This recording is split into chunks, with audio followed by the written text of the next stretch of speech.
اچھا ڈاکٹر صاحب، یہ اس طرح کے سوالات تو جو ایک میں کہتا ہوں دینی ماحول سے وابستہ لوگ ہوتے ہیں وہی پوچھتے ہیں کہ جن کو اس طرح کی باتیں بھی ذہن میں آتی ہیں کہ دل کی سختی کو کیسے ختم کیا جائے، کہ یار ذہن بنتا ہے کہ یار عبادت کی طرف مائل ہوں، پر دل سخت بعض اوقات ہو جاتا ہے اور مائل نہیں ہو رہا، لیکن اس کو فکر ہے.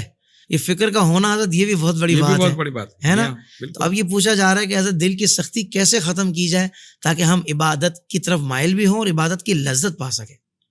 ایک چیز تو ہے نا کہ گناہ کرنا اور ایک ہے اس پر نادم ہونا.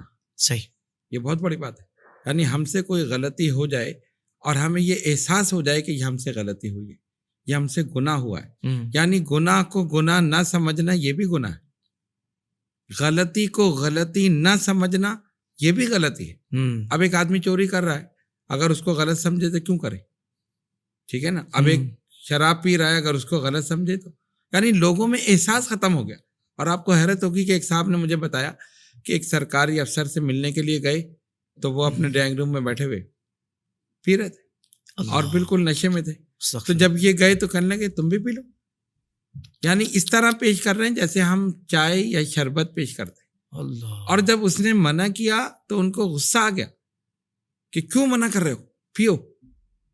آپ دیکھیں یعنی احساس ختم ہو گیا انسان کا کہ میں کیا کر رہا ہوں. یعنی گناہ کرنا، اس پر بے باک ہونا اور دوسرے کو بھی راغب کرنا. تو یہ ایک بہت بڑی بات ہے. جیسے آپ نے کہا کہ احساس ہو جانا بہت بڑی بات، کہ ہم نے غلطی کی ہے، پھر ہمیں احساس ہو گیا کہ ہم نے غلطی کی ہے تو ہم کم سے کم توبہ تو کر سکتے ہیں نا. اور اگر احساس ہی نہ ہو تو پھر تو توبہ ہی. توبہ نام ہی ندامت کا حضور. بالکل ندامت کا، صحیح آپ نے کہا. تو اس لیے یہ بڑی ضروری چیز ہے کہ آدمی کو احساس ہو جائے. واہ واہ واہ واہ. لا حول ولا قوت الا باللہ العلی العظیم. یہ جو ہے کثرت کے ساتھ پڑھے، مطلب اس کی کوئی تعداد نہیں. جب بھی خیال آئے یہ پڑھنا شروع کر دیں. تو یہ دل کی سختی کے لیے، دور کرنے کے لیے. اور دوسری چیز سرکار نے فرمایا کہ استغفار تمہارے دلوں کی پالش ہے. تم جتنی کثرت سے پڑھو گے دل اتنا ہی روشن ہوگا. کیا کہنا ہے، واہ واہ. تو اگر ہم اس کی بھی پابندی کر لیں اور اس کو معمول بنا لیں، ہر نماز کے بعد ایک تسبیح استغفار، یا اگر آپ کھلا ہی پڑھ لیں، جب خیال آئے استغفر اللہ ربی من کل ذنب واتوب الیہ. اچھا، ایک حدیث شریف ہے جس کا مفہوم یہ ہے کہ سرکار نے فرمایا میں خود ایک دن میں 100 مرتبہ استغفار پڑھتا ہوں. بتاؤ ان کو استغفار کی ضرورت تھی جن کے لب ہلانے سے کتنے بخشے جائیں گے. اللہ. تو ہمیں بتانے کے لیے کہ جب میں پڑھتا ہوں تو تم پر کتنا لازم ہے کہ تم استغفار پڑھو. تو اگر کوئی آدمی یہ دیکھتا ہے کہ اس کا دل سخت ہے، اچھا اکثر ایسا ہوتا بھی ہے کہ جیسے آپ نعت سن رہے ہیں، دل پہ اثر نہیں ہو رہا، تلاوت قرآن ہے، دل پہ اثر نہیں ہو رہا. اللہ ماشاء اللہ، اللہ تعالیٰ اس کیفیت سے محفوظ رکھے. آمین. گناہوں کی کثرت کی وجہ سے یہ کیفیت ہو جاتی ہے. اللہ. ورنہ آپ دیکھیں نا کہ اچھی نعت آدمی سنتا ہے ایک دم کیفیت طاری ہو جاتی. تلاوت قرآن آنکھوں سے آنسو جاری ہو جاتے. تو یہ دل کی بات، بہت پیاری بات بتائی. ہاں. تو اگر یہ کیفیت نہ ہو تو آپ سمجھیں کہ یہ بہت بڑی، یعنی اس کو کہنا چاہیے کہ یہ آپ کے لیے ایک سزا ہے کہ آپ کا دل اتنا سخت ہو گیا کہ اللہ کا کلام.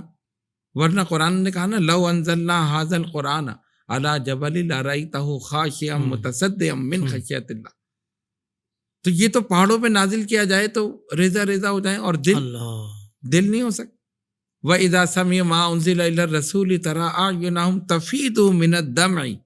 کا اہل دل جب قرآن سنتے ہیں ان کی آنکھوں سے آنسو جاری ہو جاتے. واہ واہ واہ. تو اس لیے ہمیں چاہیے کہ اگر خدا نخواستہ کسی کا دل ایسا ہے اور وہ محسوس کر رہا ہے کہ اس کے دل پہ کسی چیز کا اثر نہیں ہو رہا، تو سب سے پہلی چیز کہ نماز کی پابندی. بہت اچھی. دوسری چیز یہ کہ لا حول ولا قوت الا باللہ العلی العظیم.